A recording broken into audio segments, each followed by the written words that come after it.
Guys, welcome back to LA Show. Thank you guys so much for all your patience, your love and support, your prayers. I really do appreciate it.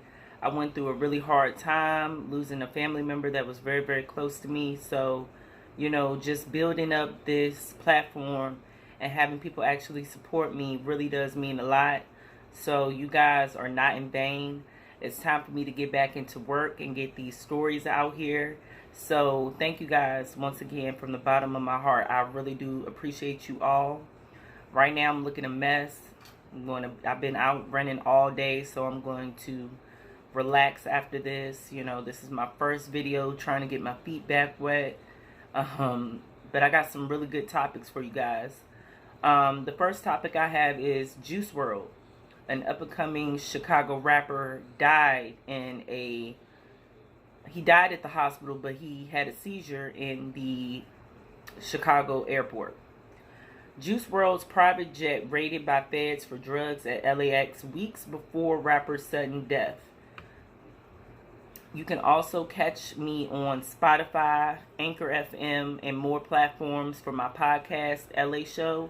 I did a more in-depth look into what happened to this young man, if you want to check that out.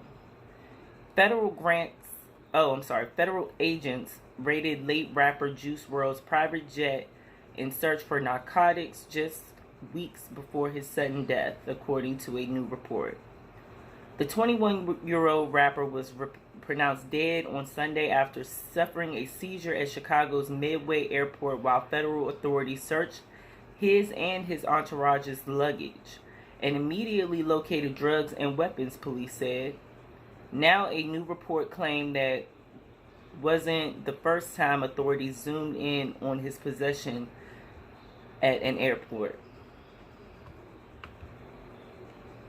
According to TMZ, federal agents swarmed the rapper's private jet on November 18th at LAX to conduct a search. The investigation took place before the rap star and his crew headed for an international flight to Sydney, Australia. The report claimed that drug-sniffing dogs were present as Juice's bags were checked. It was not revealed what was found in the search. However, the plane was given the green light to take off for its international destination. A cause and manner of death for the rapper, whose real name is Wrld A. Higgins, has not been yet revealed. Fox News confirmed that an autopsy completed on Monday was deemed inconclusive. The Cook County Medical Examiner's Office has determined that additional studies are required to establish the cause and manner of death for 21-year-old Wrld A. Higgins. A statement from the office read, referencing the 21-year-old rapper's real name. Additional studies include cardiac pathology, neuropathology, toxicology, and histology. The rapper was not shy about his drug use.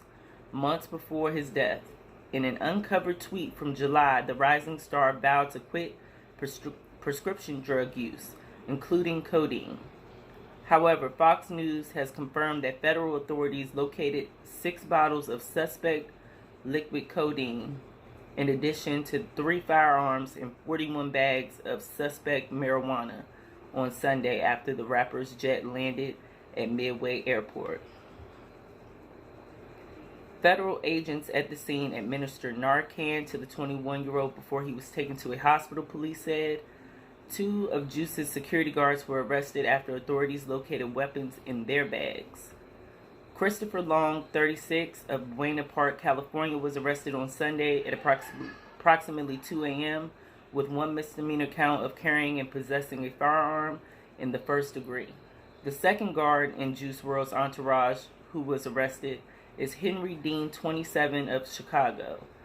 He was charged with 1 misdemeanor count of carrying a concealed weapon in an airport and a second misdemeanor count of sale and or possession of a high-capacity magazine and metal-piercing bullets.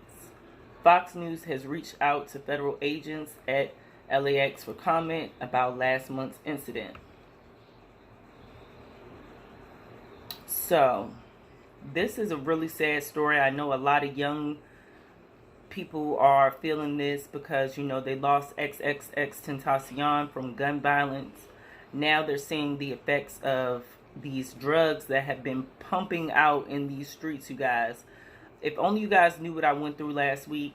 One day I will have the courage to tell you guys, you know, and talk about that because it was very traumatic.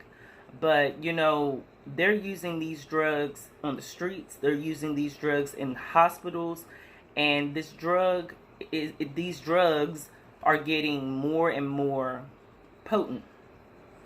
And the thing about it is, we noticed that the music has changed a lot. From back when I was in the 90s, you know, a lot of people were talking about smoking weed, getting high, this, that, and the third. But it really has switched over to, like, Molly Percocets. They're actually naming whole opioids or opiates in the songs and glorifying the codeine consumption that took out Pimp C. I mean, come on, you guys. That was a legend. And, I mean, that man drank so much of that stuff that it really did deteriorate him. And as far as Lil Wayne, have you guys seen him lately? I mean, come on now. I mean, Lil Wayne, bless his heart. But this young man was, you know, trying to make his money, trying to build his career, and in the midst of that, he's taken out. Now we come to find out that, you know, he was doing something he really wasn't supposed to be doing, because we all know that you can't take these drugs across state lines. I mean, that's Fed time. And, you know, from what I heard, I think he was looking at about 30 years if he was convicted of all this. So, you know, I know he knew that his body couldn't handle all of those Percocets. So tell me what you guys think down below about his untimely demise. And I also want to ask a question about, you know, everybody, all the celebrities came amongst him to, you know, mourn his death. But why isn't anybody coming out talking about Big Pharma and these drugs ending up in these young people's hands? You know, or will Big Pharma come and get them? You know, we never know. It's really unfortunate, really unfortunate. So then we have the next story. Now, you guys, I try not to be messy, but I watched the Love and Hip Hop Hollywood reunion, and it got really, really aired out. I'm glad somebody finally told Apryl Jones what she really needed to hear, because, you know, a lot of people have played into that whole, you know, friend, co-worker, now, you know, the baby mama stepping into the mix. It's not a good look. So I'm going to read this article coming from Urban Islands. B2K's J Boog blasts Lil Fizz and Apryl Jones on Love and Hip Hop reunion. J Boog is not holding back his feelings when it comes to Lil Fizz and Apryl Jones' relationship. The pair may be enjoying their new relationship, but it has been under a dark cloud since it began. Let us not forget that Apryl Jones used to be in a full-blown relationship with Omarion, with whom Lil Fizz used to rap in B2K. Bros before hoes? Not so much this time. The relationship between the old bandmates became under such strain that Omarion decided B2K would not be joining him when he headed on the road with the second incarnation of the Millennium Tour to mark his 20th anniversary in the music business. Wow. Fizz and Apryl are, of course, stars on Love and Hip Hop Hollywood, so when everyone sat down on the couch for the reunion, things got a little heated. When he didn't want to disclose to me how serious the relationship was, that's when I knew stuff was real, J Boog said, who also ran in B2K, told the couple, "What's messed up is it's unfortunate that you mess with his brother before you mess with him. You know what I'm saying." Whoa. Apryl Jones was not taking that lying down, threatening that she knew things and did not want to have to put it out to anyone. In return, J Boog told her to do her best Pandora impersonation and open the box. There were other relationships that were happening with members, with other family members, she finally said. Unfortunately, that is all the tea that Omarion's baby mama poured for us. But as tough as he was coming off with his shades on, the other side of the couch, J-Boog might be glad. Rumor has it that he had a little something going on with none other than Omarion's mom. It looks like the family that raps together does stuff together too. Oh my God, that was so shady. So that article was very, it told you a lot. So apparently Apryl thinks it's cool. She thinks it's okay. Lil Fizz is in his little la-la world. He thinks it's okay. But as far as the world, we see what's going on. We see that this is not good. I mean, I don't see this lasting, but if they were to get married or anything, I wouldn't be surprised. You know, a storyline is a storyline is a storyline. But as far as real life, you putting that image out here to girls to think that that's okay to mess around within a group amongst men, that's not cute. So that's another thing that these reality TV shows, that's why I really don't watch them like that. That's why you really won't hear me commenting on them unless something polarizing is happening like with Apryl Jones, because I feel as though she has made it okay for women to think that this is how you do things. And also for Lil Fizz, I feel like he stopped his own bag by doing this, because you're not even allowed to go on tour with a band that you helped create. You know, Omarion branched out and became his own artist, a single artist, which was smart, because I'm pretty sure that he felt the tension, he felt the betrayal, he felt the jealousy, and he was just like, I'm over it, I'll just do my own thing. So we'll see how this all turns out. I'm going to watch part 2 of that reunion to get more in depth on if they're going to go back in on Apryl or if they just going to let her live. So comment down below what you guys think about Apryl Jones and Lil Fizz and poor Omarion. Well, he's not poor. He's going to be making that coin, because I'm going to make sure I go to this Millennium Tour. Like, I'm going to, and you're going with me, because we're going to do a vlog. So the last topic I have for our hot topics is Lauren London announces collaboration with Puma in moving video that pays tribute to Nipsey Hussle. This is coming from BET.com. Lauren London and Puma announced their latest campaign, Forever Stronger. Lauren posted a series of photos on Instagram along with a snippet of her YouTube video debuting a bob haircut. Yes, Lauren is modeling Puma clothing. However, the piece is more than an ad. Forever Stronger is essentially a 3-minute love letter to her late love, Nipsey Hussle. It features scenes from her Los Angeles neighborhood, including the Slauson Mall. The tear-jerking campaign features a spoken word by Lauren written by the late Nipsey Hussle's baby sister, Samantha Smith. Pain is the light, pain is insight. The body hurts, but the spirit grows.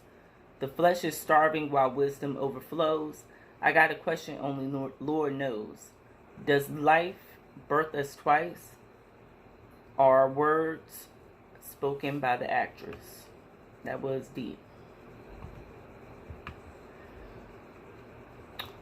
So, Lauren recites a poem that focuses on the fact that despite our differences, we all somehow connected through love. There is nothing to hide here, no way to pretend. We relate, we disagree, we disengage. We are running into each other. We are the song that writes itself, she says. The campaign features the actress driving through the streets of Crenshaw, passing by memorials constructed in the honor of Nipsey. Puma released Nipsey Hussle's clothing collaboration a couple months ago, with all the proceeds going to his children's trust. Lauren is keeping the legacy alive with her campaign. As the late Nipsey said, the marathon continues. So, I just wanted to talk about a couple key points from this, because that does break my heart to see her standing out in the same place that they took those GQ photos alone. I mean, this is surreal, you know, with this gun violence going on. It's not a game anymore, you guys. You know, these people are really deleting themselves and, you know, out of the world. You know, I know this touches the family. I mean, that was very emotional, having that piece written by the sister. If you go back and listen to it, it is very beautiful, very well written. I love poetry. That's one of my things as well. And I may come on and share some poetry that I write with you guys if you don't mind.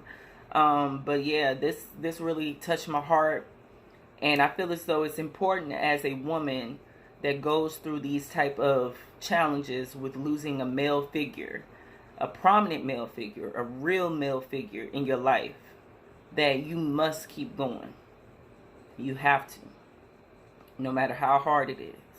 And I know it's hard, but this shows endurance, perseverance, and determination to make sure her kids, you know, see the light.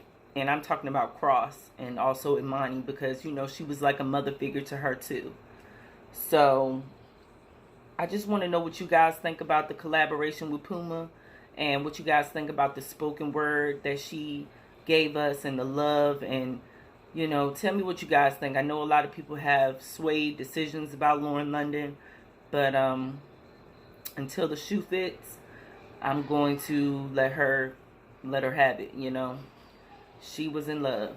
But let me know what you guys think below about all the different topics. This was a short video, but I will be back with more.